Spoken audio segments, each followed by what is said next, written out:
Sometimes I wanna light up underneath the no smoking sign. Sometimes I wish they'd tell me how justice got so blind. I wish they'd just leave me alone, 'cause I'm doing alright. You can take your change on down the road and leave me here with mine. 'Cause that ain't my America, that ain't this country's roots. You wanna slam old Uncle Sam, but I ain't letting you. I'm mad as hell and you know I still bleed red, white, and blue. They ain't us, that ain't my America. That ain't my America. Yeah, I was standing there in Dallas, waiting on a plane. I overheard an old man tell a young soldier thanks. The young soldier hung his head and said, "It's hard to believe you're the only one who took the time to say a word to me." And the old man said, "That ain't my America, that ain't this country's roots. You wanna slam old Uncle Sam, but I ain't letting you. Yeah, I'm mad as hell and you know I still bleed red, white, and blue. They ain't us, and that ain't my America. That ain't my America." It's to the women and men in their hands that hold a Bible and a gun, and they ain't afraid of nothing when they're holding either one.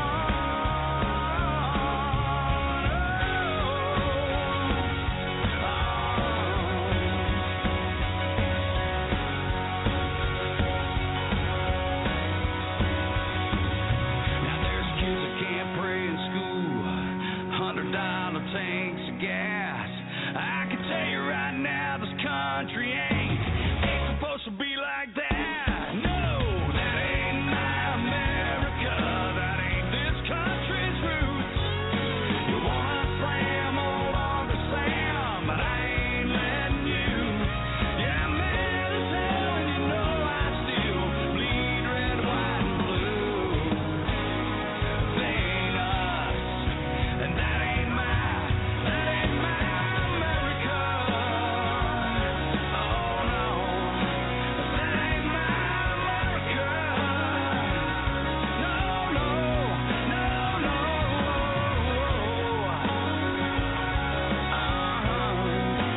That ain't my America. Oh no. All right, That Ain't My America by Leonard Skinner. Good song. I like it. I know it's not quite heavy enough for you there, Brandon, but I tell you what, maybe next time I'll play it at double speed. So, no?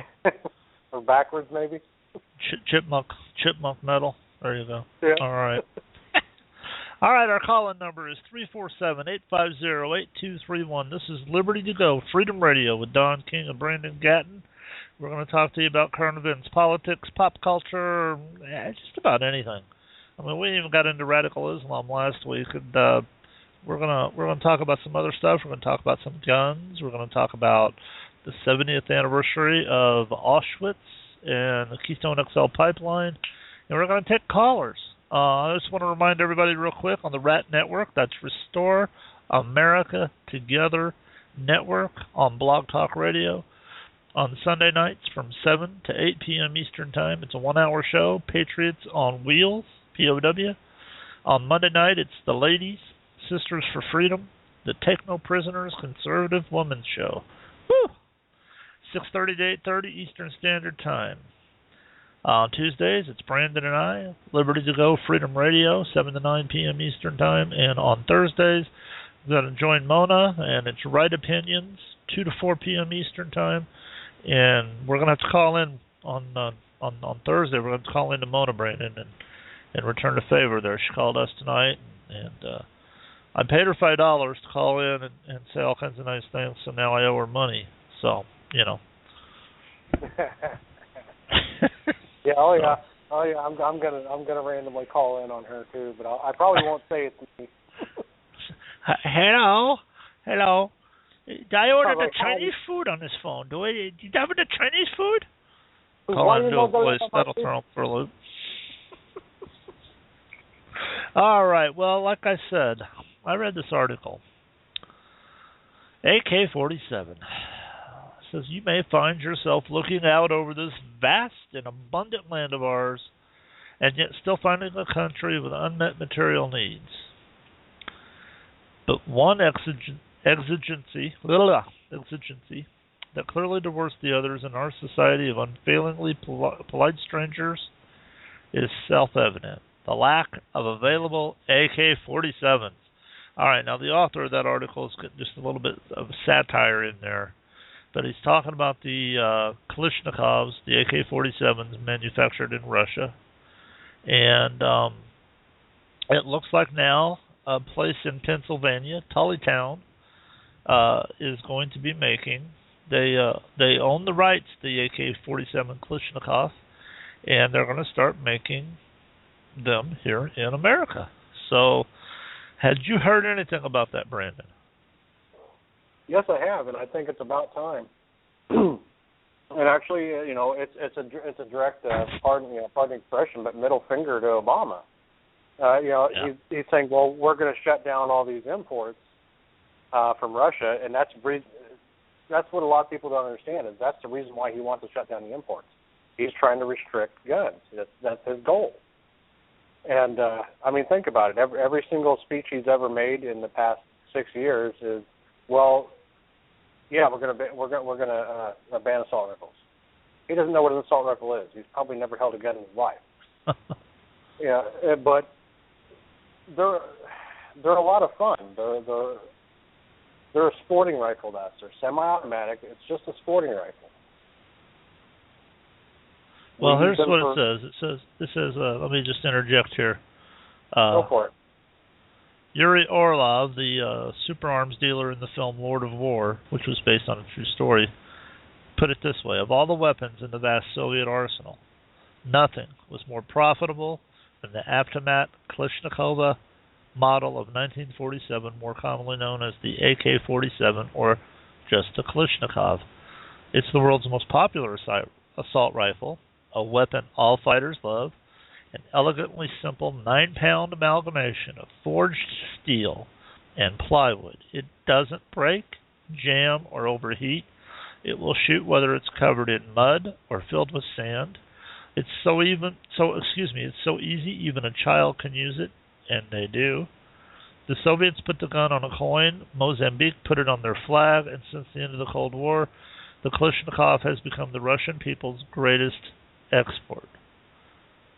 So, did he say anything that was wrong about that? Is that true that it doesn't jam and that you can cover it, pull it up out of mud, or if it's filled with sand, it'll work? There's some truth to that, but at the same time, you can still jam one of those up. We've proven that. Okay. But I mean, it's just like any other. It's just like any other firearm. If you don't keep it clean, eventually you're going to have a failure. Now the AK-47. If I'm a soldier out in a swamp somewhere, and I have to go through water that's chest high, do I have to carry that weapon up above my head, or can I just hold it? Let's say that I'm outnumbered and there's a large number of enemy going by, and I have to duck down into the water. Can I pull that gun underwater with me, and then whenever I stand up, will it fire? Yes, you can do that with the M16 as well. The M16, which the civilian version of that's called the AR-15. Yes. Okay. All right. Well, now this article that I was reading, the guy was obviously a leftist, and it was off of the Daily Beast, which is a very left website. So this guy's, we don't need any more AK-47s, He calls the people that have the Texan I can't even talk tonight. The Texan open carry groups. This guy refers to them as open scary, kind of like the same thing that that sheriff in Illinois said was going to happen if Illinois had concealed carry, that there was going to be anarchy and people dying in the streets, and I guess gunfights at high noon. And yeah, boy, was he ever wrong. Yeah. So even though this guy was dissing on the gun and dissing on the idea that it's made here in America, it was kind of important, I think, to point out that like it or hate it, it's a gun that's been around for a long time. It's a pretty reliable gun, and now we're able to get it here in America for the people that like to collect.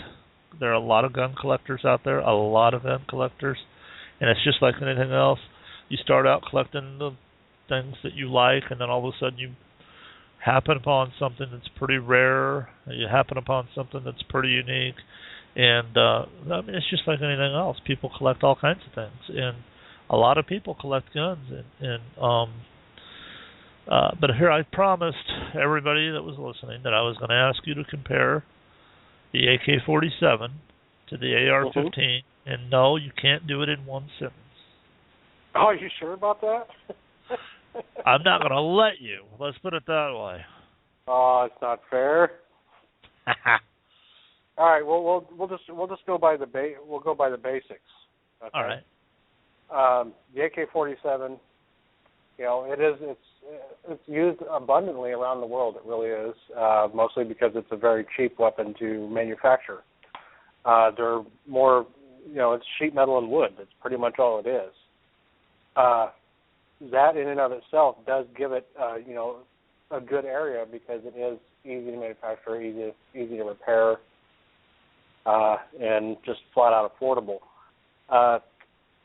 America's best-selling rifle, of course, is going to be the AR. It's a fantastic rifle. I own one myself. Yes, to all the liberals out there, I have an AR. Well, I'm gonna go with that too. With both weapons, with both firearms. Okay, you got AK-47 and AR-15. If I paint one of them pink, would it make them feel better? Because they say black is scary. These rifles are scary. So okay, I'll put Hello Kitty on it. Put Hello Kitty on there, or Dora the Explorer stickers on it. I've noticed. I saw some ARs and AKs that had been painted camouflage, but it was the girl camouflage, so to speak, the pink camouflage. Right. You want to talk about a strange-looking weapon? You could maybe pull that out, and you could disarm the other guy just because he would laugh so hard. Yeah, pretty much. Well, it's just like fighting, okay? If you get into a situation where you got 5 or 6 people wanting to jump you, just get naked. Nobody wants to fight the naked guy. That's right. There you go. But okay, let's go with comparisons here. All right. The AK shoots it's around 7.62 by 39. That's a fairly good size round. In comparison, the AR-15, it shoots a 223, or what we call 5.56 by 45. That's the NATO round.